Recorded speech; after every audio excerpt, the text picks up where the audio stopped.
राज्योत्पादन शुल्क विभागाच्या पंढरपूर पथकाने रविवारी पंढरपूर तालुक्यात 4 चाकी वाहनातून देशी विदेशी दारू तर दुचाकीवरून वाहतूक होणारी हत्तभट्टी दारू जप्त केली।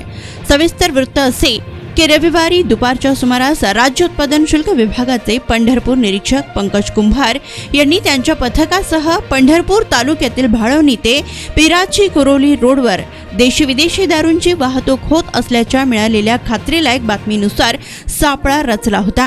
तर मिळालेल्या बातमीनुसार त्यांनी महिंद्रा बोलेरो क्रमांक MH45 A8579 या 4 चाकी वाहनाला थांबवून त्यांची झडती घेतली असता वाहनात देशी दारूंच्या 180 मिली क्षमतेच्या 144 बाटल्या व मॅकडोवेल नंबर 1 विस्की विदेशी दारूंच्या 180 मिलीच्या 48 बाटल्या अशा 17,280 रुपये किमतींचा दारू साठा आढळून आलाय।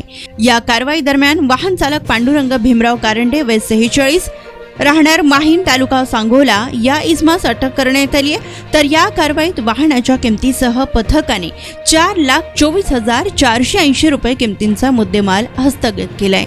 तर अन्य एका कारवाईत दुय्यम निरीक्षक पंढरपूर श्रद्धा गडदे यांच्या पथकाने पंढरपूर तालुक्यातील सोनके गावाच्या हद्दीत पंढरपूर कराड रोडवर सत्यवान मारुती बागल वय 52 राहणार पळशी तालुका पंढरपूर या इसमास दुचाकीवरून 2 रबरी ट्यूब मध्ये 160 लिटर हत्तभट्टी दारूंची वाहतूक करताना पकडण्यात आलं।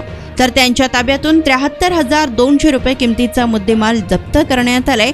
तर ही कारवाई राज्य उत्पादन शुल्क विभागाचे अधीक्षक नितीन धार्मिक, उपाधीक्षक संजय पाटील यांच्या मार्गदर्शनाखाली निरीक्षक पंकज कुंभार, दुय्यम निरीक्षक श्रद्धा गडदे, जवान विजयकुमार शेळके, प्रकाश सावंत व वाहन चालक रामचंद्र मदने यांच्या पथकाने पार पडली। तर ही बातमी वृत्त संकलित केली आहे लोकप्रधान न्यूज चॅनलचे प्रतिनिधी रफिक अतार यांनी।